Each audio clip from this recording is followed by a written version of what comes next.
കേരളത്തിൽ BJP പ്രവർത്തകരെ പോലെ തെരഞ്ഞെടുപ്പിൽ പരാജയപ്പെട്ടവർ വേറൊരു മുന്നണിയിലും കാണില്ല. ഇങ്ങനെ പലതവണ പരാജയപ്പെട്ട് നമ്മൾ എത്തിയത് വിജയത്തിൻ്റെ പടവുകളെല്ലാം ഞങ്ങൾക്ക് കയറാൻ സാധിച്ചു. അതൊക്കെ ഒരു കാലഘട്ടമായിരുന്നു. ഒരു പക്ഷേ അങ്ങനെ ഒരു സമരം ഇനിയിപ്പോൾ ചെയ്യാൻ പറ്റുമെന്ന് കഴിഞ്ഞാൽ ചിലപ്പോൾ അങ്ങനെ വരണമെന്നില്ല. എങ്ങനെ ഓർത്തെടുക്കുന്നു ആ വിഷുക്കാലം? ഇല്ല, നമുക്കങ്ങനെ നമ്മൾ രാവിലെ എണീച്ച് കുളിച്ച് അമ്പലത്തിൽ പോകും, പിന്നെ ചെറിയൊരു സദ്യ വീട്ടിലുണ്ടാക്കും. എപ്പോഴും അങ്ങനെ തന്നെയാണ്. രാഷ്ട്രീയ നേതാക്കൾ പെണ്ണ് കാണാൻ എത്തുമ്പോൾ ചില സീനുകൾ ക്രിയേറ്റ് ചെയ്തിട്ടുണ്ട്. വെടിയുണ്ടകൾക്കിടയിൽ കൂടെ ആയിരിക്കും എൻ്റെ സഞ്ചാരം. അതിനൊന്നും പ്രശ്നമില്ലെങ്കിൽ ഇത്രയും വലിയ രാഷ്ട്രീയക്കാരാണെന്ന് അറിഞ്ഞുകൊണ്ടല്ല കല്യാണം കഴിച്ചത്. ഓരോ തവണയും തോൽക്കുമ്പോൾ ചേച്ചി ഇങ്ങനെ പറയാറുണ്ടോ, ഇതെന്താ ഇതിങ്ങനെ? അങ്ങനെ എപ്പോഴെങ്കിലും തോന്നിയിട്ടുണ്ടോ? അപ്പൊ എന്താ പറയുന്നത്? അപ്പോൾ ചേച്ചി ശരിക്കും വീട്ടിലെ മേയർ ആരാ? സത്യസന്ധമായിട്ട് പറയണം, വീട്ടിലെ മേയർ ആരാ ശരിക്കും? അല്ല, അത് ഞാനെങ്ങനെ പറയാം? ഇതിൽ കിട്ടിയ മോഡിയെ തന്നെ ആദ്യം വിളിക്കും. ഇത് എനിക്കിട്ടുള്ള പണിയാണ്. ഓപ്പോസിറ്റ് പാർട്ടിയിൽ നിന്നും കൂടി ആരെങ്കിലും വിളിച്ചാലോ? ചേച്ചി നല്ല വിഷുസദ്യയൊക്കെ ഉണ്ടാക്കിയിരിക്കുകയാണ്. അപ്പോൾ ചേട്ടൻ ഓൾറെഡി അപ്രൂവ് ചെയ്തു, അടിപൊളി. അപ്പോൾ ഒരു സിനിമാ താരത്തെ വിളിക്കാം ഭക്ഷണം കഴിക്കാൻ. മോഹൻലാലിന് പേഴ്സണലി ഒരു ഉപദേശം അദ്ദേഹം തന്നോ മോദിജി? തന്നു. എന്താ അത് പേഴ്സണലി തന്നത്? അല്ല, എൻ്റെ ഭാഗത്താണ് തെറ്റ്. ചേച്ചി ഉണ്ടാക്കുന്ന ഏറ്റവും ഇഷ്ടപ്പെട്ട വിഷു വിഭവം എന്താണ് സാർ? അത് പായസമായിരിക്കും. പായസമാണ്. നമസ്കാരം എല്ലാ പ്രിയപ്പെട്ട പ്രേക്ഷകർക്കും വിഷുദിനം ആശംസിക്കുന്നു. ആശംസകൾ മാത്രം മതി. ഇന്ന് ഞാൻ നിങ്ങൾക്ക് വേണ്ടി പ്രത്യേകമായി ഒരു വിഷു കൈനീട്ടം നൽകുന്നുണ്ട്, വിഷു മധുരം നൽകുന്നുണ്ട്. നമ്മൾ കേരളം മുഴുവൻ അഭിമാനത്തോടെ, ബഹുമാനത്തോടെ, അതിശയത്തോടെ, കൗതുകത്തോടെ ഇങ്ങ് തെക്കേ അറ്റത്തെ ജില്ലയായ തിരുവനന്തപുരത്തെ നഗരപിതാവിനെ നോക്കി നിന്നല്ലേ. അഡ്വക്കേറ്റ് വി രാജേഷും അദ്ദേഹത്തിൻ്റെ സ്വന്തം പത്നി എല്ലാമായ നിത്യചേച്ചി, ഒപ്പം മറ്റ് 2 കുരുന്നുകൾ കൂടിയാണ് ചേരുന്നത്, വേദവ്യാസ് ആൻഡ് ദേവനാരായണൻ. എല്ലാവർക്കും സ്വാഗതം. അങ്ങ് നഗരപിതാവായി അധികാരമേറ്റതിന് ശേഷമുള്ള ആദ്യ വിഷുവാണ്. കുടുംബത്തോടൊപ്പം ഞങ്ങളോടൊപ്പം എല്ലാം ആഘോഷിക്കുന്നു. എങ്ങനെയാണ് അനുഭവം? വിഷു ആഘോഷം മുൻപത്തെ പോലെ തന്നെ, അതിൽ ആഘോഷത്തിലോ ആചാരത്തിലൊന്നും വ്യത്യാസം ഒന്നുമില്ല. അപ്പോൾ മേയറായതിനു ശേഷം ഉള്ള ആദ്യത്തെ വിഷുവാണ് എന്നുള്ളൊരു സന്തോഷമുണ്ട്. മറ്റു കാര്യങ്ങളൊക്കെ തന്നെ മുൻപൊക്കെ എങ്ങനെയായിരുന്നോ അതുപോലെ തന്നെ ആയിരിക്കും. ആ ദിവസവും ക്ഷേത്ര ദർശനത്തിനും മറ്റുള്ള കാര്യങ്ങൾക്ക് ശേഷം പ്രവർത്തനം മേയർ എന്നുള്ള നിലയ്ക്ക് ഓഫീസിലോ അല്ലെങ്കിൽ വാർഡുകളിലോ എന്താണ് പ്രവർത്തനം വെച്ചാൽ അതുമായിട്ട് ബന്ധപ്പെട്ട് മുന്നോട്ട് പോകും. തീർച്ചയായും. ഇനി ചേച്ചിയോടാണ്. മേയർ ആക്കിയതിൽ പത്നിക്ക് വലിയൊരു പങ്കുണ്ട്. അപ്പോൾ നിങ്ങൾ രണ്ടുപേരും വിവാഹം കഴിച്ചതിന് ശേഷമുള്ള ആദ്യത്തെ വിഷു അതൊന്ന് ഓർത്തെടുക്കാമോ? 18 വർഷം മുമ്പുള്ളത്. 15 വർഷം മുമ്പ്. 20 വർഷം. ഇനി 20ാമത്തെ വർഷമാണ്. 20ാമത്തെ വർഷം. എങ്ങനെ ഓർത്തെടുക്കുന്നു ആ വിഷുക്കാലം? ഇല്ല, നമുക്കങ്ങനെ നമ്മൾ രാവിലെ എണീച്ച് കുളിച്ച് അമ്പലത്തിൽ പോകും, പിന്നെ ചെറിയൊരു സദ്യ വീട്ടിലുണ്ടാക്കും. എപ്പോഴും അങ്ങനെ തന്നെയാണ്. പിന്നെ ചിലപ്പം ഹസ്ബൻഡിൻ്റെ വീട്ടിൽ പോകും. അത്രയൊക്കെ തന്നെയുള്ളൂ. സദ്യപ്രിയനാണോ മേയർ? അല്ല. ചേച്ചി ഉണ്ടാക്കുന്ന ഏറ്റവും ഇഷ്ടപ്പെട്ട വിഷു വിഭവം എന്താണ് സാറിന്?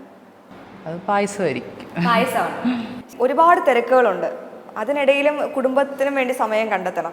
അപ്പോൾ ഈ കുടുംബത്തോടൊപ്പം സമയം മേയർ ആയതിനു ശേഷം ഈ കുടുംബത്തോടൊപ്പം സമയം ചെലവഴിക്കുന്നതിൽ കുറവ് വന്നിട്ടുണ്ടോ? കുറച്ച് കുറവ് വന്നിട്ടുണ്ട്, കുറച്ച് കൂടുതൽ കുറവ് വന്നിട്ടുണ്ട്.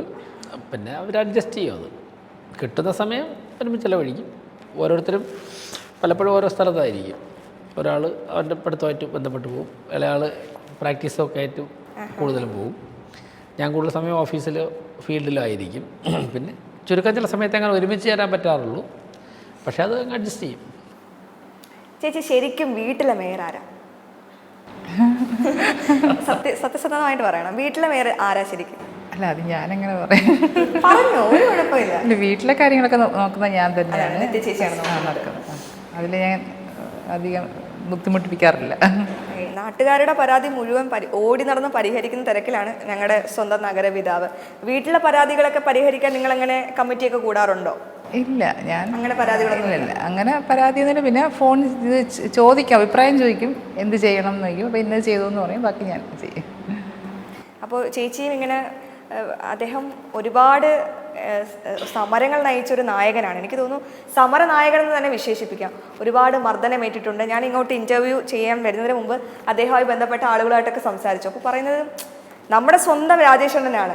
അപ്പോൾ പമ്പ ടോള് പിരിവ് അത് നിർത്തുന്നതിൽ അദ്ദേഹത്തിൻ്റെ പങ്ക് നമുക്കറിയാം. ആ ടോള് എനിക്ക് തോന്നുന്നു JCB ഒക്കെ വെച്ച് ഇടിച്ച് നിരത്തി അങ്ങനെ ഒരു ചരിത്രം കൂടി അദ്ദേഹത്തിനുണ്ട്. അപ്പം ഈ മുല്ലപ്പെരിയാർ ഡാം അതിന് മുകളിൽ കയറി നിന്ന് പ്രതിഷേധിക്കുക, സെക്രട്ടേറിയറ്റിൽ നമ്മുടെ കേരയിൽ സമരം, അതെല്ലാം കണ്ടു. എങ്ങനെയാണ് അതെല്ലാം നോക്കിക്കാണുന്നത് ഇപ്പോൾ ഈ ഒരു വിഷുക്കാലത്ത്? ഓരോ സാഹചര്യത്തിലും സംഭവിക്കുന്നതാണ്. ഇപ്പം ഒരു സമരം ആരംഭിക്കുമ്പോഴേക്കും ആ സമരം ഇന്ന ഘട്ടങ്ങളിലൂടെ കടന്നു പോകുമെന്നോ ഇന്ന രീതിയിൽ അവസാനിക്കുമെന്നോ കണ്ടിട്ടല്ല. നമുക്ക് മനസ്സിലൊരു പ്ലാൻ ഉണ്ടാകും. ചില ഘട്ടങ്ങളിൽ അങ്ങനെയൊക്കെ നടക്കും, ചിലപ്പോൾ എൻ്റയർലി ഡിഫറൻ്റ് ആയിട്ടുള്ള സാഹചര്യമായിരിക്കും വരുന്നത്. പക്ഷേ ഓരോന്നും ഓരോ പുതിയ അനുഭവങ്ങൾ സമ്മാനിക്കും. അത് ആ രീതിയിലാണ്. ഇപ്പോൾ താങ്കൾ പറഞ്ഞപ്പോഴാണ് ഞാൻ ഈ സമരങ്ങളെക്കുറിച്ച് കൂടുതൽ ഓർക്കുന്നത്. അതൊക്കെ ഒരു കാലഘട്ടമായിരുന്നു. ഒരു പക്ഷേ അങ്ങനെ ഒരു സമരം ഇനിയിപ്പോൾ ചെയ്യാൻ പറ്റുമെന്ന് കഴിഞ്ഞാൽ ചിലപ്പോൾ അങ്ങനെ വരണമെന്നില്ല. ഒരു ഇഷ്യൂ സമൂഹത്തിൽ എത്രത്തോളം ഡീപ്പായിട്ട് പോകുമോ, ജനങ്ങൾ ആ ഇഷ്യൂവുമായി ബന്ധപ്പെട്ട് എത്രത്തോളം റിലേറ്റ് ചെയ്ത് നിൽക്കുമോ, അങ്ങനെ ഇരിക്കും ഒരു സമരത്തിൻ്റെ വിജയ കാലഘട്ടം ഒക്കെ ഇരിക്കും. അപ്പോൾ ജനങ്ങളുടെ പിന്തുണ, ഒപ്പം നിൽക്കുന്ന പ്രവർത്തകരുടെ ഒരു ആത്മവിശ്വാസം, ആവേശം, നമ്മുടെ ആ പ്രായം, ഒരുപക്ഷേ 30-35 വയസ്സിൽ ചെയ്ത ഒരു സമരം ഇന്നിപ്പോൾ അങ്ങനെ നമുക്ക് ചെയ്യാൻ പറ്റിയെന്നിരിക്കില്ല. ഇന്നിപ്പോൾ ഒരു സമരം ചെയ്യണമെങ്കിൽ അതേ വിഷയം തന്നെ വേറൊരു തരത്തിലായിരിക്കും. പക്ഷേ ഞങ്ങൾക്കെല്ലാം അഭിമാനമുണ്ട്. കാരണം 13 വർഷങ്ങൾക്ക് മുൻപ് കേരളത്തിലെ BJPയുടെ അവസ്ഥ ഇന്നത്തേതല്ലായിരുന്നു. അപ്പോൾ പോലും അത് ചെയ്യാനുണ്ടായ ആ ഒരു ഗട്ട്സ്, അതുകൊണ്ടായിരിക്കണം ഞങ്ങളെപ്പോലുള്ള സാധാരണക്കാർക്കാണ് ആനുകൂല്യം ലഭിക്കുന്നത്. എത്ര അഭിനന്ദിച്ചാലും മതിയാകില്ല. അപ്പോൾ താങ്കൾ ശരിക്കും നഗരത്തിൻ്റെ പിതാവാകുമ്പോൾ ഒരുപാട് പ്രതീക്ഷകളുണ്ട്. അപ്പോൾ ഒരു ചോദ്യം, ഈ വിഷു കൈനീട്ടമായിട്ട് പ്രേക്ഷകർക്ക് എന്താണ് നൽകാനുള്ളത്? അതായത് തിരുവനന്തപുരം നഗരവാസികൾക്ക് എന്ത് വിഷു കൈനീട്ടമാണ് താങ്കൾ നൽകുന്നത്? ഞങ്ങൾ നാളെ വിഷുവിന് മുൻപ് തന്നെ ഉച്ചയ്ക്ക് 2 മണിക്ക് സ്റ്റാൻഡിംഗ് കമ്മിറ്റി ചെയർമാൻമാരെല്ലാം ഒരുമിച്ചിരുന്നിട്ട് തിരുവനന്തപുരം സിറ്റിയിൽ ഏറ്റവും ആവശ്യമായി വേണ്ട ഒരു ഘട്ടം ശുചിമുറികളാണ്. തിരുവനന്തപുരത്തെ ജനങ്ങൾക്ക് വിഷു കൈനീട്ടമായി തന്നെ ഒരു 200 പുതിയ ശുചിമുറികൾ നിർമ്മിക്കുവാനുള്ള കാര്യം ഞങ്ങൾ ബഡ്ജറ്റിൽ പ്രഖ്യാപിച്ചിട്ടുണ്ട്. അതിൻ്റെ സ്ഥലം കണ്ടെത്തുക എന്നുള്ള കാര്യങ്ങളൊക്കെ സിറ്റിയിൽ തന്നെ അതിൻ്റെ സ്ഥലം ഐഡൻറ്റിഫൈ ചെയ്യാനുള്ള നടപടികളൊക്കെ ആയിട്ടൊക്കെ തന്നെ വിഷുദിനത്തിലോ തൊട്ടടുത്ത ദിനത്തിലോ മുന്നോട്ട് പോകണമെന്നാണ് ആഗ്രഹിക്കുന്നത്. അതുതന്നെയാണ് പ്രധാനപ്പെട്ട ഒരു പദ്ധതി. അതുപോലെ കൈ നിറയെ പുതിയ വിഷു കൈനീട്ട സമ്മാനങ്ങളുണ്ട് ജനങ്ങൾക്ക്. അതെ, അപ്പോൾ അങ്ങനെയാണ് കാര്യങ്ങൾ. ഇനി ചേച്ചിയോടാണ്, നമ്മൾ ചില സിനിമകളിലൊക്കെ ഈ രാഷ്ട്രീയ നേതാക്കൾ പെണ്ണ് കാണാനെത്തുമ്പോൾ ചില സീനുകൾ ക്രിയേറ്റ് ചെയ്തിട്ടുണ്ട്. അതായത് വെടിയുണ്ടകൾക്കിടയിലൂടെ ആയിരിക്കും എൻ്റെ സഞ്ചാരം, അതിനൊന്നും പ്രശ്നമില്ലെങ്കിൽ നമുക്ക് വിവാഹിതരാകാം, അല്ലെങ്കിൽ ലളിതമായ ചടങ്ങായിരിക്കും. അപ്പോൾ പെണ്ണ് കാണാൻ വന്നപ്പോൾ അത്തരത്തിൽ എന്തെങ്കിലും തരത്തിൽ അദ്ദേഹം പറഞ്ഞിരുന്നു? ശരിക്കും ഇത്രയും വലിയ രാഷ്ട്രീയക്കാരനാണെന്ന് അറിഞ്ഞുകൊണ്ടല്ല കല്യാണം കഴിച്ചത്.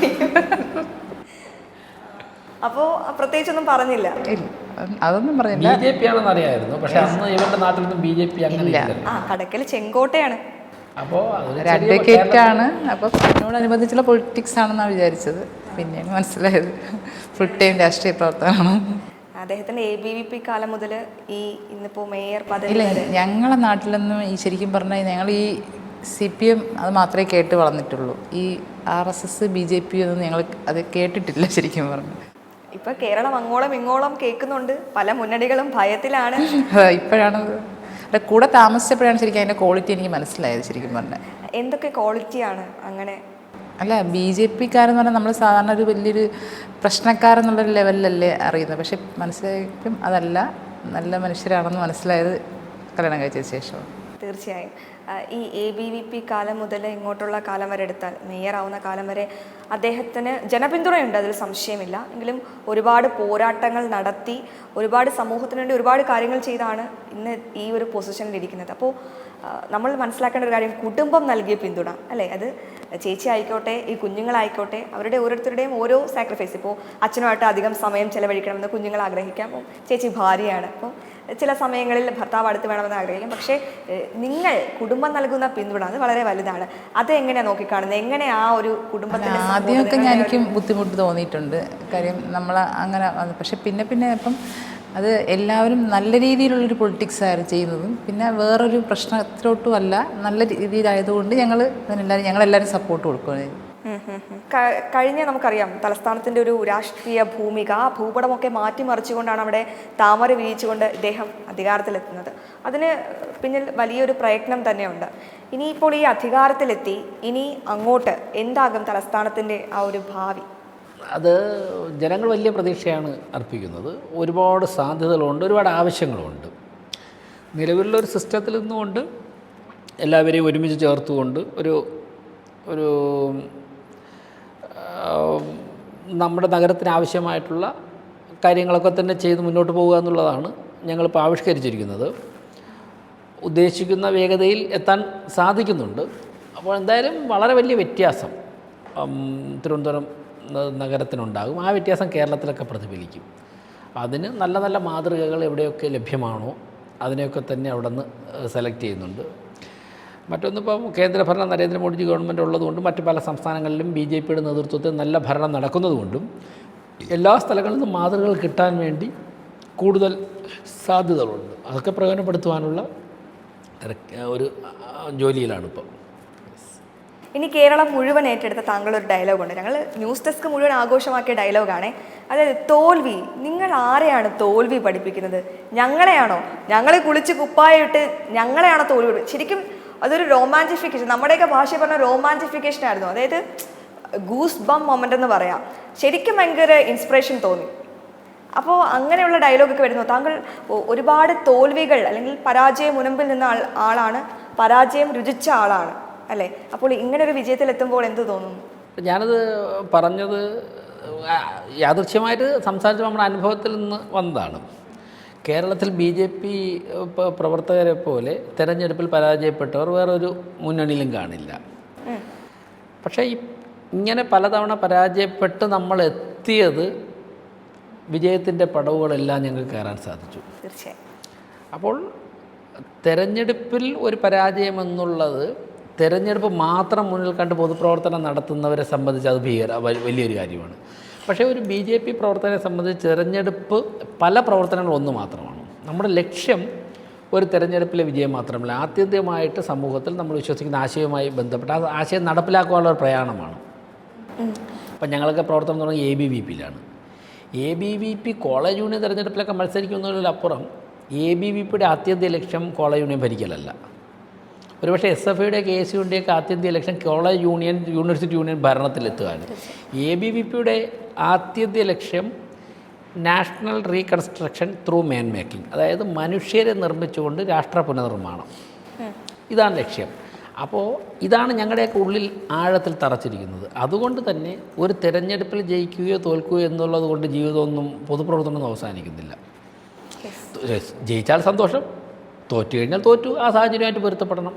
അങ്ങനെ വരുമ്പോഴേക്കും നമ്മളറിയാതെ തന്നെ നമ്മുടെ ഉള്ളിലൊരു ഉൾക്കരുത്തുണ്ടാവും ഫേസ് ചെയ്യാനായിട്ട്, ഈ ഇഷ്യൂ ഫേസ് ചെയ്യാൻ. നമ്മൾ അടുത്ത മണിക്കൂറിൽ തന്നെ മുമ്പ് എന്താണോ ചെയ്തതെന്ന് അതിൻ്റെ തുടർച്ചയായിട്ട് അങ്ങ് ചെയ്തു പോകും. അങ്ങനെ ചെയ്ത് വന്നപ്പോഴേക്കും നമ്മുടെ ബേസ് വർദ്ധിക്കുകയും ജയിക്കുകയും ചെയ്തു. അപ്പോൾ അതാണ് ഞാൻ പറഞ്ഞത്. അപ്പോൾ അതുകൊണ്ടൊരു തെരഞ്ഞെടുപ്പ് ജനങ്ങൾ വോട്ട് ചെയ്തില്ല, തോറ്റുപോയി. എന്തുകൊണ്ട് വോട്ട് ചെയ്തില്ല നമ്മൾ അടുത്തതിന് പഠിച്ചിട്ട് കൂടുതൽ സജീവമായിട്ട് നോക്കും. അപ്പോൾ അദ്ദേഹം വളരെ സ്പോർട്സ്മാൻ സ്പിരിറ്റോടു കൂടിയാണ് ആ കാര്യങ്ങൾ സംസാരിച്ചത്. ചേച്ചിയെടുത്ത് രസകരമായ ചോദ്യമാണ്. ഇങ്ങനെ ഞാൻ നേരത്തെ പറഞ്ഞു ഒരുപാട് തോൽവി കണ്ട ആളാണ്, പക്ഷേ ഇപ്പോൾ അദ്ദേഹം നഗരത്തിൻ്റെ പിതാവാണ്. അപ്പോൾ ഈ ഓരോ തവണയും തോൽക്കുമ്പോൾ ചേച്ചി ഇങ്ങനെ പറയാറുണ്ടോ, ഇതെന്താ ഇതിങ്ങനെ, അങ്ങനെ എപ്പോഴെങ്കിലും തോന്നിയിട്ടുണ്ടോ? അപ്പൊ എന്താ പറയുന്നേ? അപ്പോൾ പറയാൻ പറ്റില്ല. ഈ ഇലക്ഷൻ പ്രചരണത്തിൽ ഇവരൊക്കെ കൂടെ വന്നിട്ടുണ്ട് ചില ഇലക്ഷനിലൊക്കെ. അപ്പോൾ ചെല്ലുന്ന സ്ഥലത്തൊക്കെ വലിയ സ്വീകരണം, കാണുന്ന എല്ലാവരും ചിരിക്കുന്നു. ആരോട് വോട്ട് ചോദിച്ചാലും ചോദിക്കണ ഒരു വോട്ട് തരാമെന്ന് പറയുന്നു. എല്ലാവരും കൈ കാണുന്നു, വീശുന്നു. ഇതൊക്കെ കാണുമ്പോൾ ഞാൻ ചോദിക്കുന്ന എല്ലാവരും BJP ആണെന്ന് പറയും. അപ്പം ഞാൻ ഈ പറഞ്ഞ ആൾക്കാർ ഇട്ടാൽ തന്നെ നമ്മൾ ചെന്നേ ജയിക്കുമായിരുന്നു. ഇവരൊക്കെ കരുതുന്നത് വോട്ട് ചോദിക്കുമ്പോൾ ആരും തരില്ലെന്ന് പറയില്ല, ചോദിക്കുന്നതിന് മുമ്പ് തരാമെന്ന് പറയും. പോകുമ്പോൾ എല്ലാവരും ടാറ്റാണ് കൈ. അപ്പോൾ അവരൊക്കെ കരുതുന്നത് വിജയിച്ച് കഴിഞ്ഞു എന്നാണ്, ഭൂരിപക്ഷം നോക്കിയാൽ മതി. പക്ഷേ നമുക്കൊക്കെ ഞങ്ങൾ ഒരുപാട് കാലങ്ങളോട് ഇതൊക്കെ ചെയ്തവർ നമുക്കറിയാം എത്ര പേർ വോട്ട് ചെയ്യുമെന്നും കാണുന്നത്. അപ്പോൾ അതുകൊണ്ട് തന്നെ ഇവർക്കൊക്കെ ഒന്ന് രണ്ട് നല്ല പ്രചരണം നടന്ന ഇപ്പം 2016 ഞാൻ നെടുമങ്ങാട് മത്സരിച്ചു. വളരെ വലിയ പ്രവർത്തനമായിരുന്നു. വോട്ട് വലുതായിട്ട് കൂടി. അപ്പോൾ എനിക്കപ്പോഴും മത്സരിക്കുമ്പോഴും അറിയാമായിരുന്നു വോട്ട് നന്നായിട്ട് വർദ്ധിക്കും. പക്ഷേ ജയത്തിലെത്താൻ കണക്കിനുള്ള ഘടകങ്ങളായിട്ടില്ല. അന്ന് രാഷ്ട്രീയ അടിത്തറ കാര്യം 5700 വോട്ടുണ്ടായിരുന്നൊരു മണ്ഡലത്തിലാണ് ഞാൻ മത്സരിക്കുന്നത്. അവിടെ നിന്ന് ഒരു 55,000 വോട്ടിലേക്ക് എത്തുക എന്ന് പറഞ്ഞാൽ അത്ര എളുപ്പമല്ല. പക്ഷേ 35,000 വോട്ടിലെത്തി. അപ്പോൾ ഈ റോഡിൽ പ്രചരണവും ബാക്കിയെല്ലാം കണ്ട് മറ്റുള്ളവരെക്കാൾ ചിലപ്പോൾ ഫ്ലക്സ് കൂടുതലായിരിക്കും, സ്ഥാനാർത്ഥി കൊട്ടിക്കലാശം, സ്ഥാനാർത്ഥി പര്യടനമൊക്കെ നമ്മുടെ ഏറ്റവും മികച്ചതായിരിക്കും. അങ്ങനെ വരുമ്പോൾ ഇവരുടെയൊക്കെ അനുഭവത്തിലോ വിലയിരുത്തലോ നമ്മൾ ജയിച്ചു കഴിഞ്ഞു എന്നാണ്. പക്ഷേ ഞങ്ങൾക്കൊക്കെ അറിയാം പ്രായോഗികമായിട്ട് ഇത് എവിടെ ചെന്നെത്തുമെന്നു. അപ്പോൾ അതുകൊണ്ട് ചിലപ്പോൾ നിരാശയൊക്കെ തോന്നിക്കണ്ട. എനിക്കത് നിരാശയൊന്നും തോന്നിയിട്ടില്ല. മോൻ അങ്ങനെ തോന്നിയിട്ടുണ്ടോ? അച്ഛൻ തോക്കുമ്പോൾ വിഷമം തോന്നാറുണ്ടോ? ആള് ഫുട്ബോൾ അല്ലേ കളിക്കുന്നത്? ഏറ്റവും ഇഷ്ടപ്പെട്ട ഫുട്ബോളർ ആരാണ്? റൊണാൾഡോ. അപ്പോൾ ഫുട്ബോളർ ആവാനാണോ ആഗ്രഹം, അതോ നല്ലൊരു അഡ്വക്കേറ്റ് ആവാനാണോ ആഗ്രഹം? രണ്ടും മെയിൻറ്റെയിൻ ചെയ്ത് കൊണ്ടുപോകാനാണോ ആഗ്രഹം? അഡ്വക്കേറ്റ് ആവാനാണ് ഇഷ്ടം. അപ്പോൾ അങ്ങനെ തോൽവിയിൽ മോൻ അങ്ങനെ നിരാശയൊന്നും തോന്നാറില്ല. അപ്പോൾ ഇനി ഇയാളടുത്ത് ചോദിക്കാം, അതായത് ഈ അച്ഛനിൽ ഏറ്റവും ഇഷ്ടപ്പെട്ട ഒരു ക്വാളിറ്റി അതെന്തായിരിക്കും? എല്ലാം നല്ല ക്വാളിറ്റിയാണ്. അപ്പോൾ അച്ഛനൊരു ചെറിയ ഉപദേശം കൊടുക്കാൻ പറഞ്ഞാൽ എന്ത് കൊടുക്കും? എനിക്കെന്ത് മുട്ടായി വാങ്ങിക്കൊണ്ട് വരണമെന്നാണോ? നന്നായിട്ട് ഭരിക്കാം. അദ്ദേഹം ഭരിക്കൽ എനിക്കൊന്നും ജനങ്ങൾക്കിടയിലേക്ക് ഇറങ്ങിച്ചെന്ന് അവരിൽ ഒരാളായിട്ടാണ് എല്ലാ കാര്യങ്ങളും ചെയ്യുന്നത്. ഈ മേയറെ വീട്ടിലെ ഏറ്റവും കൂടുതൽ വിമർശിക്കുന്ന ആരാണ്? ചേച്ചിയാണോ? എന്ത് കാര്യത്തിനാണ് കൂടുതൽ വിമർശനം? കൂടുതൽ ദിവസം നേരത്തെ വീട്ടിൽ വരാത്ത ചേച്ചി ഭയങ്കര ഇന്നസെൻ്റ് ആണ് കേട്ടോ. അപ്പോൾ അതിനാണ്. പിന്നെ വളരെ പ്രധാനപ്പെട്ട കാര്യം, അതായത് ഇപ്പോൾ നമ്മൾ തോൽവിയെ പറ്റിയൊക്കെ സംസാരിച്ചു, പക്ഷേ മേയർ ആവുന്ന സമയത്ത് അതിന് മുന്നേ ഉള്ള ആ തെരഞ്ഞെടുപ്പിലെ കൗണ്ട് ഡൗൺ ഇങ്ങനെ BJP ഇങ്ങനെ കയറി വരുന്നു, VV രാജേഷിൻ്റെ വോട്ട് വിഹിതം ഇങ്ങനെ കൂടി വരുന്നു. അപ്പോൾ ആർക്കായിരുന്നു ഏറ്റവും കൂടുതൽ എക്സൈറ്റ്മെന്റ്? ചേച്ചി ആ സമയത്ത് എവിടെ ആയിരുന്നു? ഞങ്ങൾ ഒരുമിച്ചിരുന്ന TV കാണുമായിരുന്നു. അപ്പം ഇങ്ങനെ എന്തായിരുന്നു ഒരു ആവേശം, പ്രതീക്ഷ ഉണ്ടായിരുന്നോ? അല്ല, ജയിക്കുമെന്ന് പ്രതീക്ഷ ഉണ്ടായിരുന്നു. അത് എല്ലാ തെരഞ്ഞെടുപ്പിലും ഉണ്ടാകാറില്ലേ ചേച്ചി? അല്ല, ഇത് കോർപ്പറേഷനിൽ ജയിക്കുമെന്ന് എനിക്ക് ഉറപ്പായിരുന്നു. അപ്പം ഇവരൊക്കെ മക്കളൊക്കെ തുള്ളിച്ചാടിയോ? ആഹ്ലാദ പ്രകടനം എങ്ങനെയായിരുന്നു? സത്യസന്ധമായി പറയണം. അച്ഛൻ ജയിച്ചപ്പോൾ എന്തായിരുന്നു മോന് തോന്നിയത്? ഞാൻ ഉറങ്ങായിരുന്നു. ഉറങ്ങിക്കഴിഞ്ഞപ്പോൾ ആരാ വന്നത്? ഇലക്ഷൻ മാച്ചിന് പോയി. ഓക്കെ. മാച്ചിന് പോയിരിക്കുമായിരുന്നു. റിസൾട്ട് വന്നേണ്ടത് മാച്ചായിരുന്നോ?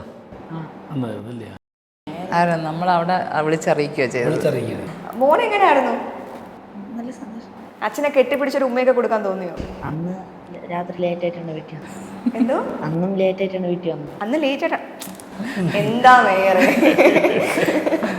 അല്ല, അച്ഛൻ ഇങ്ങനെ ഈ തലസ്ഥാനത്ത് ഇത്ര അധികം ആൾക്കാരില്ലേ, അവരുടെ എല്ലാം പ്രശ്നങ്ങളിൽ ഇങ്ങനെ ഇറങ്ങി ചെല്ലുമോ? ഇപ്പൊ തന്നെ എത്ര ജനകീയമായ പദ്ധതികളാണെന്ന് അറിയോ നടപ്പിലാക്കിയത്? പ്രത്യേകിച്ച് ആറ്റുകാൽ പൊങ്കാല ചേച്ചി എത്ര മനോഹരമായാണ് നടപ്പിലാക്കിയത്. ഞാൻ ആറ്റുകാൽ പൊങ്കാലയുടെ സമയത്ത് അവിടെ ഉണ്ടായിരുന്നു. ശുചീകരണമായിക്കോട്ടെ, മറ്റെല്ലാ സംവിധാനങ്ങളും കൃത്യമായി നടപ്പിലാക്കി പലരുടെയും വായടപ്പിച്ചു എന്ന് തന്നെ പറയാം. ആർക്കും വിമർശിക്കാൻ മറ്റൊന്നുമില്ലായിരുന്നു. അപ്പോൾ ചേച്ചിയുടെ ആ ഒരു എക്സൈറ്റ്മെന്റ് പറയൂ. അല്ല, എനിക്ക് സന്തോഷം തന്നെ. കാരണം എനിക്ക് പുള്ളി ഇതൊക്കെ ചെയ്യുമെന്ന് എനിക്ക് ഉറപ്പാണ്. കാര്യം ആ രാഷ്ട്രീയ കാര്യങ്ങളിൽ പക്കയാണ്. പ്രത്യേകിച്ച് ഒന്നും നമ്മൾ പറഞ്ഞു കൊടുക്കാനൊന്നും ഇല്ല. അപ്പോൾ അങ്ങനെ ആലോചിച്ച് ഒക്കെ തന്നെയാണ് കാര്യങ്ങൾ ചെയ്യുന്നത്. ചാണക്യതന്ത്രമൊക്കെ മെനയുന്നത് അവിടെ നിന്നാണ്. അങ്ങനെ പത്നിയുടെ സഹായം ഇല്ല, രാഷ്ട്രീയത്തിൽ ഞാൻ സഹായിക്കാറില്ല. കാരണം അതിനേക്കാൾ നന്നായിട്ട് കാര്യങ്ങൾ പറയണം. ബാക്കി ജയിച്ചല്ലോ. അപ്പോൾ ആദ്യം ആരെയാ ഫോൺ വിളിച്ചത് ചേച്ചി? ഞാൻ ആദ്യം എൻ്റെ വീട്ടിൽ വിളിച്ചു. അങ്ങനെ എല്ലാവരും ഹാപ്പി. അമ്മയും അച്ഛനെയും അവരെ ചേച്ചിയൊക്കെ വിളിച്ച് പറയും. സാറിന്റെ ഫോണിലേക്ക് ആദ്യം വന്ന കോൾ ആരുടെയാണെങ്കിൽ സാർ ഈ വിജയം അറിഞ്ഞിട്ട് എല്ലാവരും ഒരുമിച്ച് TV കണ്ടുകൊണ്ടിരിക്കുകയാണല്ലോ. അപ്പം നമ്മൾ കാണുന്നതിനേക്കാൾ കൂടുതൽ മുമ്പേ പ്രവർത്തകരെ കാണും. പ്രവർത്തകരാരെങ്കിലും ഒക്കെ വിളിച്ചിട്ടുള്ളതായിരിക്കും.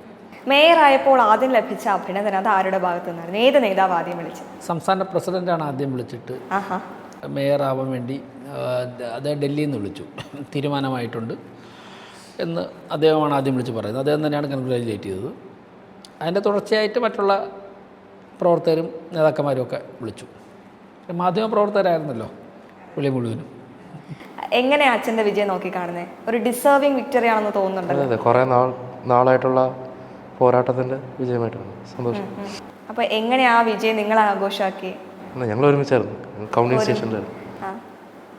എനിക്ക് തോന്നുന്നു ഇവര് രൂപത്തിലും ഭാവത്തിലും ഏകദേശം ഒരുപോലെയാണെന്ന് തോന്നുന്നല്ലേ, ദേവനാരായണനും മേയർ സാറും. ഇനി അച്ഛനെ പണ്ടൊരു സ്പ്ലെൻഡർ ബൈക്ക് ഉണ്ടായിരുന്നു. ആ ബൈക്കിന്റെ കാലം ഒന്ന് പ്രേക്ഷകർക്ക് പറഞ്ഞു കൊടുക്കാമോ? പക്ഷെ അത് നമ്മൾ കണ്ടിട്ടില്ല. വിവാഹത്തിന് ആ സ്പ്ലെൻഡറിലായിരുന്നു നെടുമങ്ങാട് മുതൽ പറഞ്ഞു കേട്ടിട്ടുണ്ട് രാഷ്ട്രീയ പ്രവർത്തനം നടത്തിയിരുന്നത്. കല്യാണം കഴിഞ്ഞപ്പം സ്പ്ലെൻഡറില്ല, കാറായത് അതിന് മുമ്പായിരുന്നു. അത് ഇവർ കണ്ടിട്ടില്ല. നമ്മൾ കണ്ടിട്ടില്ല. പറഞ്ഞു കേട്ടിട്ടുണ്ട്, പക്ഷേ നമ്മൾ കണ്ടിട്ടില്ല. അങ്ങനെ ഒരു സ്പ്ലെൻഡർ യാത്ര പോകണമെന്നൊക്കെ ഇപ്പോൾ തോന്നുന്നുണ്ടോ ബൈക്കിൽ? ബൈക്കിൽ ഇഷ്ടമാണ്. ശരി, അച്ഛന് കൊടുക്കാൻ എന്തെങ്കിലും ഒരു ഉപദേശം ഉണ്ടോ? ഉപദേശമല്ല, ഇപ്പം ചെയ്യുന്ന കാര്യങ്ങൾ നന്നായി കണ്ടിന്യൂ ചെയ്യണം. ഈ മക്കളുടെ പഠന കാര്യങ്ങളിലൊക്കെ ഇടപെടാറുണ്ടോ? ഇടപെടാതെ നിർബന്ധിച്ച് പഠിപ്പിക്കാറൊന്നുമില്ല. അവർക്ക് താല്പര്യമുള്ള ബാക്ക്ഗ്രൗണ്ട് റെഡിയാക്കി കൊടുക്കും, അതിൻ്റെ പ്രാധാന്യം പറഞ്ഞു കൊടുക്കും. എല്ലാ ദിവസവും വിളിച്ചിട്ട് പഠിപ്പിക്കേണ്ട ആവശ്യമില്ല, ഇല്ല, അതിൻ്റെ അങ്ങനെ ചെയ്യാറുമില്ല. അപ്പോൾ അവർക്ക് തന്നെ മനസ്സിലായിട്ട് പഠിക്കുന്നുണ്ട്. അതന്നെ. അപ്പോൾ ഓരോ ദിവസവും വിളിച്ച് എന്തോരം പഠിച്ചു, എന്ന് ക്ലാസ്സിൽ എന്തൊക്കെ പഠിച്ചു, അങ്ങനെ ചോദിക്കേണ്ട കാലഘട്ടമൊന്നും അല്ലല്ലോ. അതൊക്കെ നമ്മളൊക്കെ പഠിച്ചിരുന്നപ്പോഴേക്കും 7 മണി തൊട്ട് 10 മണി വരെ പഠിക്കണം, അന്ന് പഠിച്ചോന്നൊക്കെ ചോദിക്കുമായിരിക്കും.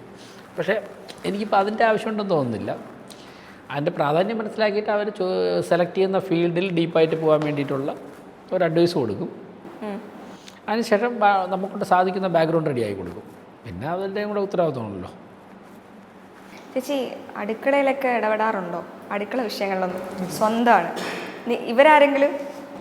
മക്കൾ കണ്ടു കുക്ക് ചെയ്യും. മോനിപ്പം ഒറ്റയ്ക്കാണ് താമസിക്കുന്നത്, അപ്പം അവൻ കുക്ക് ചെയ്യും അല്ലേ? ഏറ്റവും കൂടുതൽ ഉണ്ടാക്കുന്ന വിഭവം എന്താണ്? അങ്ങനെ എന്തെങ്കിലും ദാൽ കറി ഉണ്ടാക്കും. ദാൽ ഉണ്ടാക്കും അല്ലേ? അങ്ങനെ അച്ഛൻ ഉണ്ടാക്കി കൊടുക്കാറുണ്ടോ ദാല്?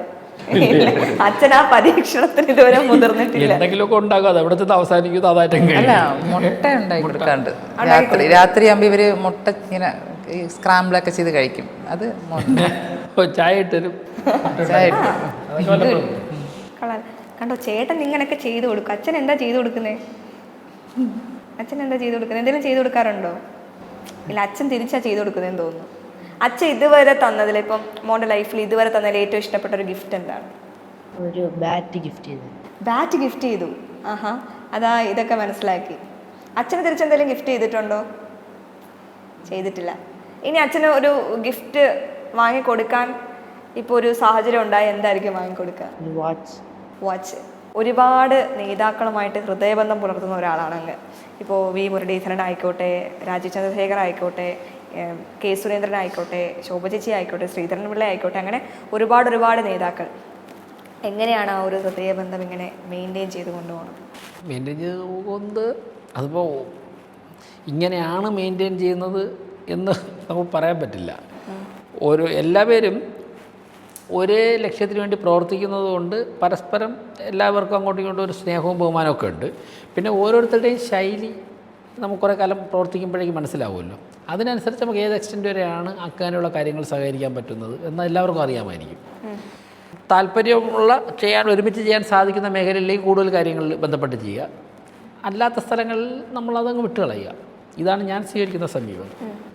അതുകൊണ്ട് തന്നെ ഏറെക്കുറെ എല്ലാവരുമായിട്ടും സാമാന്യം നല്ല ബന്ധം, അത് നേതാക്കന്മാരുമായിട്ട് മാത്രമല്ല പ്രവർത്തകരുമായിട്ടും പരമാവധി നിലനിർത്താൻ സാധിക്കാറുണ്ട്. മറ്റ് സംഘടനകളുടെ പ്രവർത്തകരായിട്ടൊക്കെ നിലനിർത്താൻ സാധിക്കാറുണ്ട്. പിന്നെ എല്ലാവരുമായിട്ടും എല്ലാ കാലവും നമുക്ക് ആർക്കും ഒരേപോലെ റിലേഷൻഷിപ്പ് ചെയ്യാൻ പറ്റും. ചിലപ്പോൾ കമ്മ്യൂണിക്കേഷൻ ഗ്യാപ്പ് ഉണ്ടാവും, ഓരോരുത്തരുടെയും തിരക്കും ചെയ്യുന്ന ജോലിയുടെ സ്വഭാവമൊക്കെ അനുസരിച്ചും. ചിലപ്പോൾ നമ്മൾ ഈ ചുമതലകളിലിരിക്കുമ്പോൾ ഉണ്ടാകുന്ന സംസാരമോ സാഹചര്യങ്ങളോ അത് കഴിഞ്ഞാലുണ്ടാവില്ല. അപ്പോൾ കുറച്ച് ഗ്യാപ്പ് ഉണ്ടാകും. സ്വാഭാവികമായിട്ടും എല്ലാ പൊതുപ്രവർത്തകരും ഫേസ് ചെയ്യുന്ന കാര്യങ്ങൾ തന്നെയാണത്. ഇനി 5 വർഷം കഴിഞ്ഞ് ആ നഗരപിതാവിൻ്റെ കസേരയിൽ നിന്നും എഴുന്നേൽക്കുമ്പോൾ ചരിത്രം താങ്കളെ എങ്ങനെ അടയാളപ്പെടുത്തണമെന്നാണ് ആഗ്രഹിക്കുന്നത്? തിരുവനന്തപുരത്തിൻ്റെ സാധ്യതകളെ പ്രയോജനപ്പെടുത്തണം. തിരുവനന്തപുരത്തിൻ്റെ ജനങ്ങൾ ആഗ്രഹിക്കുന്ന തരത്തിലേക്കുള്ള ഒരു ഭരണം തിരുവനന്തപുരത്ത് ആരംഭിക്കണമെന്നുള്ള ആഗ്രഹമുണ്ട്, താല്പര്യമുണ്ട്. അതിനു വേണ്ടിയുള്ളൊരു കഠിനാധ്വാനം ചെയ്യുന്നുണ്ട്. അപ്പോൾ അത് നമ്മളങ്ങ് സിൻസിയറായിട്ട് ചെയ്തു പോകും. അപ്പോഴേക്കും ഏത് തരത്തിലാണോ എത്തിച്ചേരുന്നത് ആ രീതിയിൽ ചരിത്രം നമ്മളുടെ പ്രവർത്തനം. ഇതിപ്പോൾ എൻ്റെ വ്യക്തിപരമായിട്ടുള്ള ഒരു കാര്യമല്ലല്ലോ, ഒരു ടീം വർക്കാണ്. സ്റ്റാൻഡിംഗ് കമ്മിറ്റി ചെയർമാന്മാരുണ്ട്, 100 കൗൺസിലർമാരുണ്ട്, 101 കൗൺസിലർമാരുണ്ട്, ഉദ്യോഗസ്ഥരുണ്ട്. എല്ലാവരും കൂടെ ചേരുന്നൊരു ടീം വർക്ക്. ഒരു മേയർ മാത്രം തീരുമാനമെടുത്താൽ തീരുമാനം നടപ്പിലാകില്ല. തീരുമാനമെടുക്കാൻ പോലും ഒരു മേയർ ഒറ്റയ്ക്ക് സാധിക്കില്ല. അപ്പോൾ നമ്മളെടുക്കുന്ന തീരുമാനങ്ങൾ വലിയൊരു ടീമിലൂടെ നടപ്പിലാക്കി മുന്നോട്ട് പോകും. 5 വർഷം അങ്ങനെ പോകുമ്പോൾ എവിടെയാണോ നമ്മുടെ ഭരണവും തിരുവനന്തപുരം ചെന്നെത്തുന്നത് അവിടെ നിന്നുകൊണ്ട് ജനങ്ങൾ വിലയിരുത്തും. അപ്പോൾ എങ്ങനെ വിലയിരുത്തണമെന്ന് ഇപ്പോൾ നമുക്ക് ആഗ്രഹിക്കാനോ പറയാനോ സാധിക്കില്ല. പക്ഷേ നമ്മുടെ മനസ്സിൽ തിരുവനന്തപുരത്തെക്കുറിച്ചൊരു സ്വപ്നമുണ്ട്. ആ സ്വപ്നം നടപ്പിലാക്കാനുള്ള കഠിനാധ്വാനം ഞങ്ങളിപ്പോൾ ചെയ്തുകൊണ്ടേയിരിക്കും. കഴിഞ്ഞ 5 വർഷമായിട്ട് പല മാധ്യമ സ്ഥാപനങ്ങളിൽ ന്യൂസ് ഫ്ലോറിൽ വാർത്ത വായിച്ച ഒരു വാർത്താ അവതാരികയാണ്. അപ്പോൾ ആ സമയത്തൊക്കെ ഞാൻ സ്ഥിരം വായിക്കുന്നത് തലസ്ഥാനത്തെ തെരുവുനായ ശല്യം അല്ലെങ്കിൽ തെരുവുനായ കടിച്ചു, കുട്ടികളെ കടിച്ചു, ആ ഒരു പ്രശ്നമാണ്. പക്ഷേ ഈ അധികാരത്തിൽ, അതായത് പുതിയ നഗരസഭ പിതാവ് അല്ലെങ്കിൽ പുതിയ ഡെപ്യൂട്ടി മേയറൊക്കെ അധികാരമേറ്റതിന് ശേഷം തെരുവുനായ ശല്യം സംസ്ഥാനത്ത് രൂക്ഷമാണ്, അതിൽ യാതൊരുവിധ സംശയമില്ല. പക്ഷേ തലസ്ഥാനത്ത് നിന്നും അത്തരം വാർത്തകൾ റിപ്പോർട്ട് ചെയ്യപ്പെടുന്നില്ല. അത് എന്തുകൊണ്ടാണ്? ഞങ്ങൾ പരമാവധി അക്രമകാരികളായ നായ്ക്കളെ, അതോടൊപ്പം തന്നെ മെഡിക്കൽ കോളേജ്, റെയിൽവേ സ്റ്റേഷൻ, കോളേജുകൾ, സ്കൂളുകൾ, മറ്റ് ചെറിയ ചെറിയ ആശുപത്രികൾ, ഇങ്ങനെയുള്ള സ്ഥലങ്ങളിൽ നിന്നുള്ള നായ്ക്കളെ, അതോടൊപ്പം തന്നെ ജനങ്ങളുടെ ഭാഗത്തു നിന്ന് റിപ്പോർട്ട് ചെയ്യപ്പെടുന്ന അക്രമകാരികളായ നായ്ക്കളുണ്ട്. ഈ നായ്ക്കളെ ഞങ്ങൾ പരമാവധി അപ്പം തന്നെ ഡോഗ് സ്ക്വാഡിനെ വെച്ച് ക്യാച്ച് ചെയ്യും. എന്നിട്ട് അതിനെ ABC നടത്തി ഞങ്ങൾക്ക് ലഭ്യമായ സ്ഥലങ്ങളിൽ, അതായത് ഷെൽട്ടറുകൾ ഞങ്ങൾ പാർപ്പിക്കാറുണ്ട്. അതുകൊണ്ട് തന്നെ പരമാവധി നായ്ക്കളുടെ ആക്രമണം കുറയാറുണ്ട്. എങ്കിലും നായ്ക്കളുടെ എണ്ണം ഇപ്പോഴും ഉണ്ട്, നന്നായിട്ടുണ്ട്. പക്ഷേ അക്രമകാരികളായ നായ്ക്കളെ ഞങ്ങൾ കിട്ടുന്ന ഇൻഫർമേഷൻ അനുസരിച്ച് അപ്പോൾ തന്നെ പിടിച്ച് മാറ്റാൻ വേണ്ടി ഞങ്ങളൊരു പ്രത്യേക കുറച്ച് സ്ഥലം തന്നെ മാറ്റി വെച്ചിട്ടുണ്ട്. പെട്ടെന്ന് ഇപ്പോൾ ഒരു സ്ഥലത്ത് ഒരു നായ് ആൾക്കാരെ കടിച്ചു, അത് അക്രമകാരിയായിട്ട് നടക്കുകയാണെന്ന് പറഞ്ഞാൽ സ്ഥലമില്ല എന്ന് പറഞ്ഞ് ഇരിക്കാൻ പറ്റില്ല. അപ്പോൾ തന്നെ ആ നായ അതുമായിട്ട് കണക്ട് ചെയ്തിട്ടുള്ളതിനൊക്കെ അപ്പോൾ തന്നെ പിടിച്ച് മാറ്റും.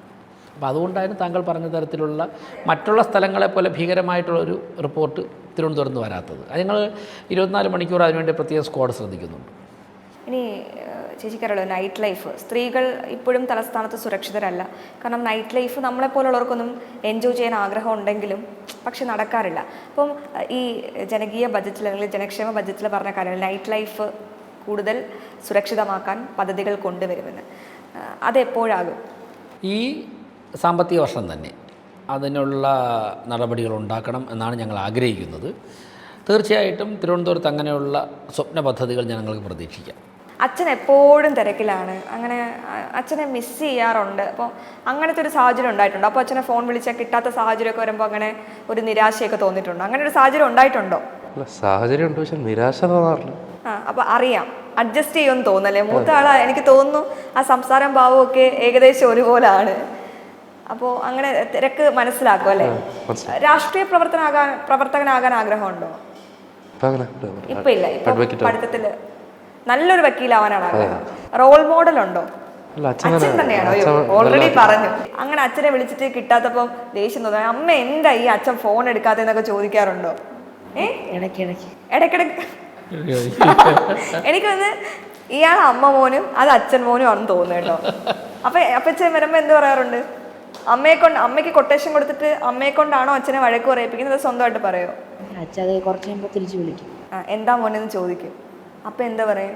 എനിക്ക് ബാറ്റ്, എനിക്ക് ബോള് വാങ്ങിക്കൊണ്ട് വരണേ. രാത്രി ഐസ്ക്രീമിന് അച്ഛനെ വിളിക്കും. അപ്പൊ അച്ഛൻ കൂളാണ്, തണുപ്പിക്കാൻ വേണ്ടി ഐസ്ക്രീം വാങ്ങിച്ചോണ്ടാണോ വരുന്നത്? അപ്പൊ അച്ഛന് അറിയാം. അപ്പം വീട്ടിലെ തന്ത്രങ്ങളും അറിയാവുന്ന ഒരു രാഷ്ട്രീയ പ്രവർത്തകനാണ്. അപ്പൊ ചേച്ചിയെ കൂളാക്കാൻ എന്താ വാങ്ങിച്ചോണ്ട് വരുന്നത്? ഒന്നുമില്ല, രാത്രി 10 മണി കഴിഞ്ഞാൽ നമ്മൾ ഫുഡ് കഴിക്കാൻ പുറത്തുകൊണ്ടു. അങ്ങനെ ഭക്ഷണപ്രിയനാണോ ആള്? അല്ല, അങ്ങനെ ഭയങ്കര ഭക്ഷണപ്രിയല്ല. പക്ഷെ ഭക്ഷണപ്രിയാണോ? ഇല്ല, നമ്മളന്നും അങ്ങനെയല്ല, അങ്ങനെ ഫുഡ് കഴിക്കുന്നത്. പക്ഷെ പുള്ളി ചെയ്യുന്നത് വെച്ച് കഴിഞ്ഞാൽ തിരക്കൊക്കെ കഴിഞ്ഞ് രാത്രി 10 മണിയൊക്കെ വരുമ്പം അപ്പോൾ നമ്മളെ പുറത്തു കൊണ്ടു. അപ്പോൾ അതോടെ ഇവര് ഹാപ്പിയായി. അത് ഞാൻ പറയുമ്പോൾ നമ്പറാണ് കുട്ടികളുടെ നിൽക്കുന്നതെന്ന് പറയും. ഇന്ദ്രപ്രസ്ഥത്തിൽ അങ്ങ് പോയിരുന്നു. ഞങ്ങൾ എല്ലാവരും കാണണമെന്ന് ഒരുപാട് ആഗ്രഹിക്കുന്ന ആ മഹാനായ നേതാവിനെ കണ്ടു, മോദിജി. എങ്ങനെ ഉണ്ടായിരുന്നു ആ കൂടിക്കാഴ്ച, എക്സ്പീരിയൻസ്? ബഹുമാനപ്പെട്ട നരേന്ദ്രമോദിജി 2011-12 കാലഘട്ടം മുതൽ കണ്ട് തുടങ്ങിയതാണ്. അതേ ഗുജറാത്ത് മുഖ്യമന്ത്രി ആയിരുന്നപ്പോൾ തന്നെ. അപ്പോൾ ഓരോ തവണ ബഹുമാനപ്പെട്ട പ്രധാനമന്ത്രിയെ കാണുമ്പോഴും നമുക്ക് പൊതുപ്രവർത്തന രംഗത്ത് ഒരുപാട് കാര്യങ്ങൾ അദ്ദേഹത്തിൽ നിന്നും പഠിക്കാൻ വേണ്ടി നമുക്ക് സാധിക്കും. വർഷങ്ങൾക്ക് മുമ്പ് കണ്ട ആളിനെ പുതിയതായി ഇപ്പോൾ കണ്ടപ്പോൾ മേയർ എന്നുള്ള നിലയ്ക്ക് മേയർ ആയതിനു ശേഷം കണ്ടപ്പോഴേക്കും ഭരണവുമായി ബന്ധപ്പെട്ട അദ്ദേഹത്തിൻ്റെ 25 വർഷത്തെ അനുഭവം, മുഖ്യമന്ത്രിയായും പ്രധാനമന്ത്രിയുമായുള്ള അനുഭവം അദ്ദേഹം ഷെയർ ചെയ്തു. ഈ മുഖ്യമന്ത്രിയും പ്രധാനമന്ത്രിയും എന്ന് പറയുന്ന പദവികൾ രാജ്യത്ത് തന്നെ ഏറ്റവും പ്രധാനപ്പെട്ട പദവികളാണ്. പക്ഷേ ആ പദവികളിലെ അനുഭവം അദ്ദേഹം ഷെയർ ചെയ്തപ്പോൾ ഞങ്ങളിപ്പോൾ വഹിക്കുന്ന കുറേ കൂടി പ്രോട്ടോക്കോൾ അനുസരിച്ച് വളരെ താഴെയുള്ള ചുമതലകൾ നിർവഹിക്കുവാൻ വേണ്ടി ഞങ്ങൾക്ക് വളരെ പ്രേരണയും ആത്മവിശ്വാസവും നൽകി. അപ്പം അദ്ദേഹം പറയുന്ന ഓരോ വാക്കിൽ നിന്നും ഒരു പൊതുപ്രവർത്തകൻ ഉൾക്കൊള്ളാൻ കഴിയുന്ന ഒരുപിടി കാര്യങ്ങളുണ്ട്. അതിന് അദ്ദേഹവുമായി ചിലവഴിക്കുന്ന ഓരോ സെക്കൻഡുകളും ഞങ്ങൾ പ്രയോജനപ്പെടുത്താറുണ്ട്. അങ്ങനെ പേഴ്സണലി ഒരു ഉപദേശം അദ്ദേഹം തന്നോ മോദിജി? തന്നു. എന്താ അത് പേഴ്സണലി തന്നത് അല്ല, എൻ്റെ ഭാഗത്താണ് തെറ്റ്. അദ്ദേഹം ഒരുപാട് പേഴ്സണലി അദ്ദേഹം പറയുന്നതൊക്കെ തന്നെ നമ്മുടെ പ്രവർത്തനവുമായി ബന്ധപ്പെട്ട കാര്യങ്ങളാണ്. അദ്ദേഹം ഒരു പൊതുപ്രവർത്തനം, പ്രത്യേകിച്ചും ഭരണരംഗത്ത് നമ്മൾ വരുമ്പോൾ പലതരത്തിലുള്ള ആൾക്കാരുമായിട്ട് ഇടപെടുന്നുണ്ട്, ഉദ്യോഗസ്ഥരുമായിട്ട് ഇടപെടണം. ആശയപരമായി നമ്മളുമായി ടോട്ടലി ഡിഫറൻസ് ഓഫ് ഒപ്പീനിയനുള്ള ഉദ്യോഗസ്ഥർ നമ്മളോടൊപ്പം ഉണ്ടാകും. അതുപോലെ പൊതുജനങ്ങൾ പലതരത്തിലുള്ളവരായിരിക്കും.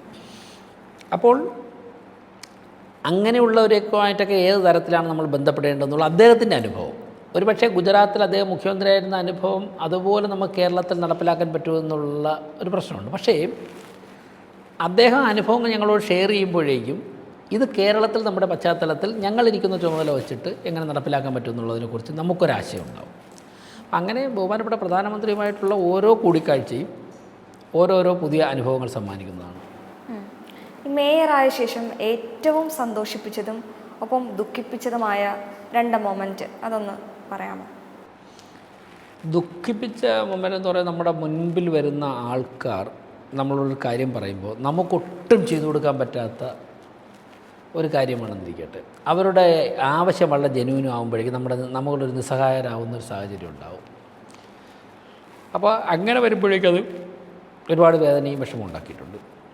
ഈ അസുഖം ബാധിച്ചവർ, അപ്പോൾ അതുപോലെ തന്നെ വീട് ഇല്ലാത്തവർ, ഇങ്ങനെയൊക്കെ ഇപ്പം ഒരുപാട് പേര് ജോലി തേടി വരാറുണ്ട്. അവർക്ക് ജോലി ഒരു നിമിഷം മുമ്പ്, ഇപ്പോൾ ഒരു കുട്ടി എന്നോട് വട്ടപ്പാറയുള്ളൊരു കുട്ടിയാണ്, വന്നിട്ട് ജോലി വേണമെന്ന് പറഞ്ഞു. ഞാൻ പറഞ്ഞു ഇവിടെ ജോലിക്ക് സാധ്യതയില്ല, ഇപ്പോൾ ഇവിടെ ഉള്ള തന്നെ ആൾക്കാർ ആവശ്യത്തിൽ കൂടുതലുണ്ട്. അവസാനം അവർ പോകില്ല റൂമിൽ നിന്ന്.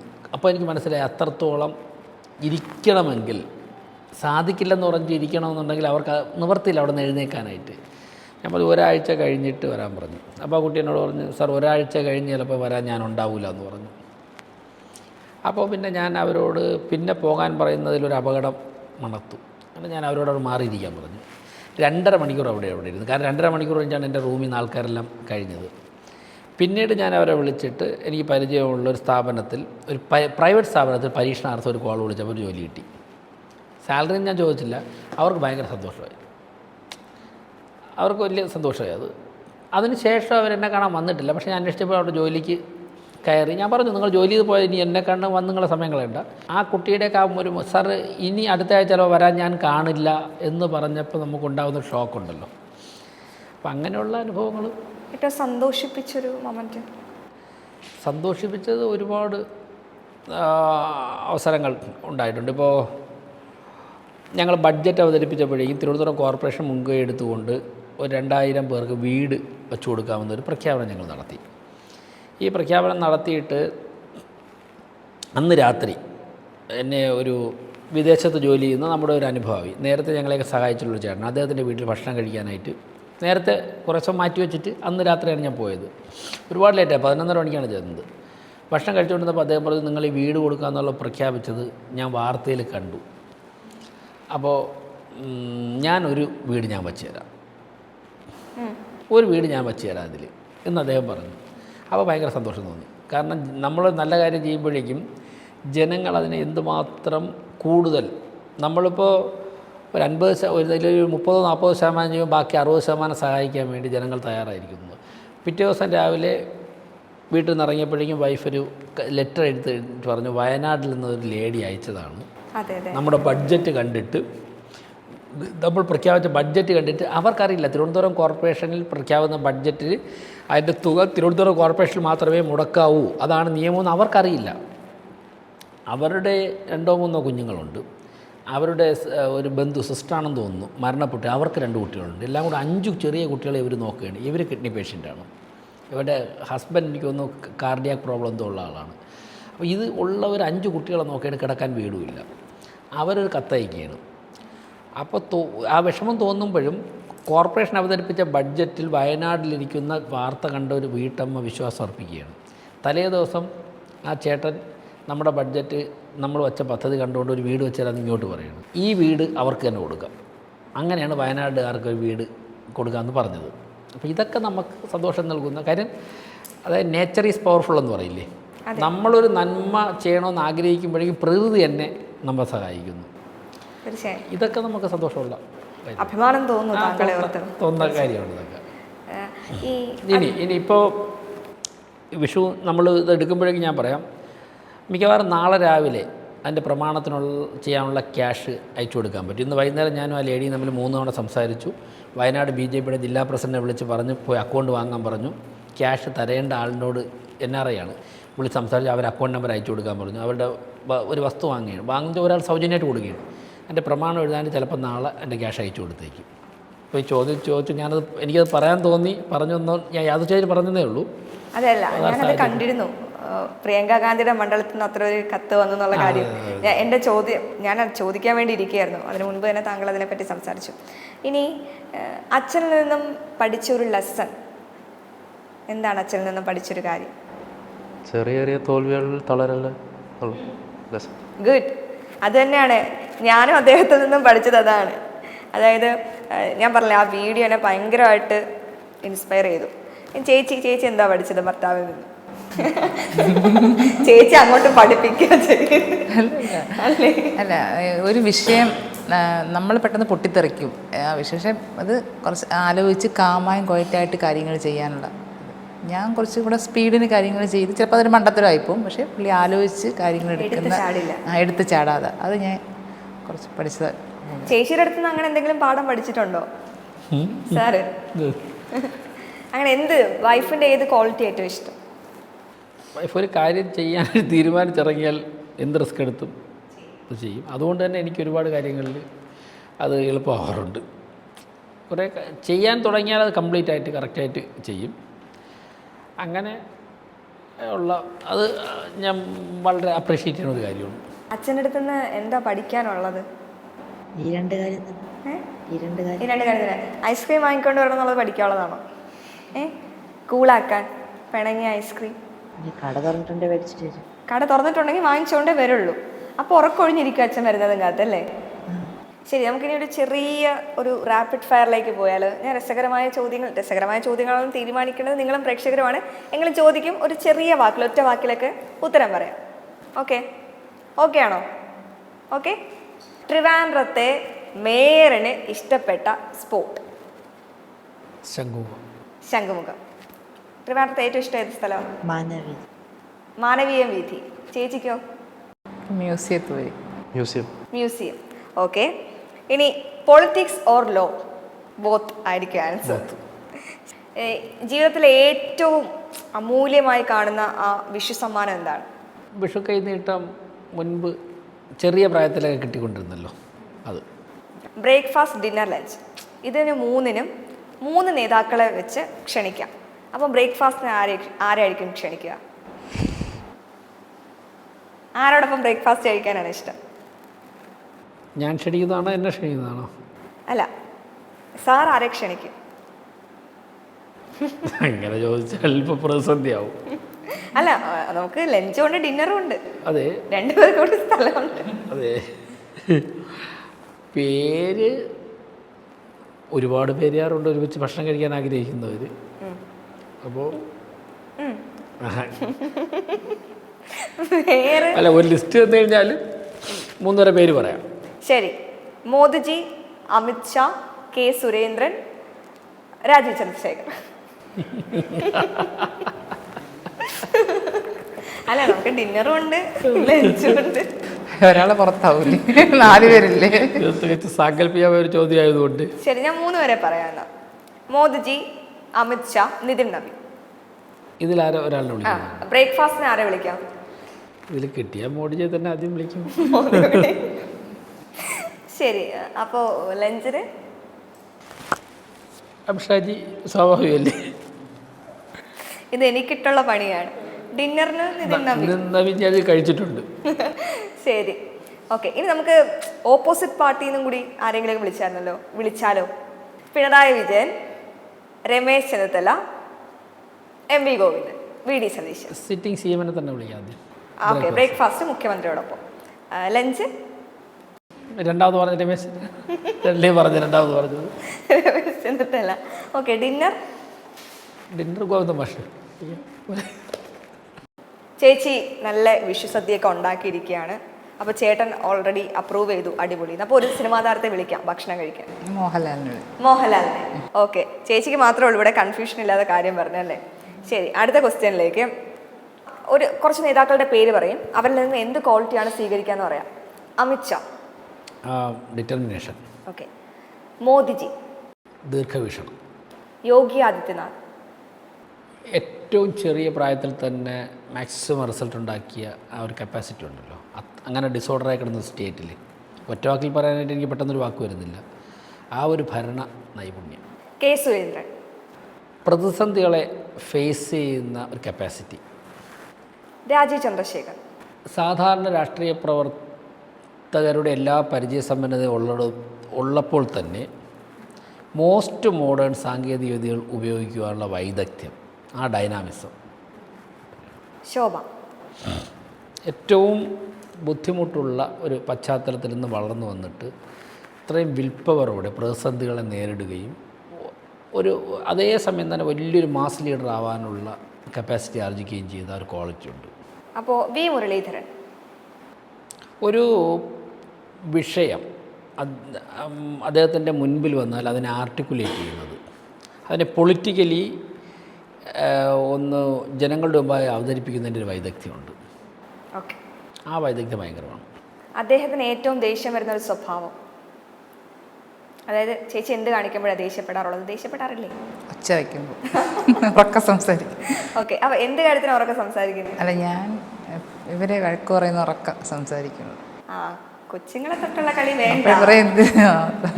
അതെ, ശരി. അച്ഛനെ ഒറ്റ വാക്കിൽ വിശേഷിപ്പിച്ച? കൂളാണ് വീട്ടിൽ. കൂൾ. Daddy cool. അവിടെ അച്ഛനെ ഒറ്റ വാക്ക് വിശേഷിപ്പിക്കാൻ പറഞ്ഞാൽ എന്ത് പറയും? അംബീഷ്യസ്. ഓ, അതാണ് കൂടുതൽ അട്രാക്ട് ചെയ്യുന്നതെന്ന് തോന്നുന്നല്ലേ? പറയും.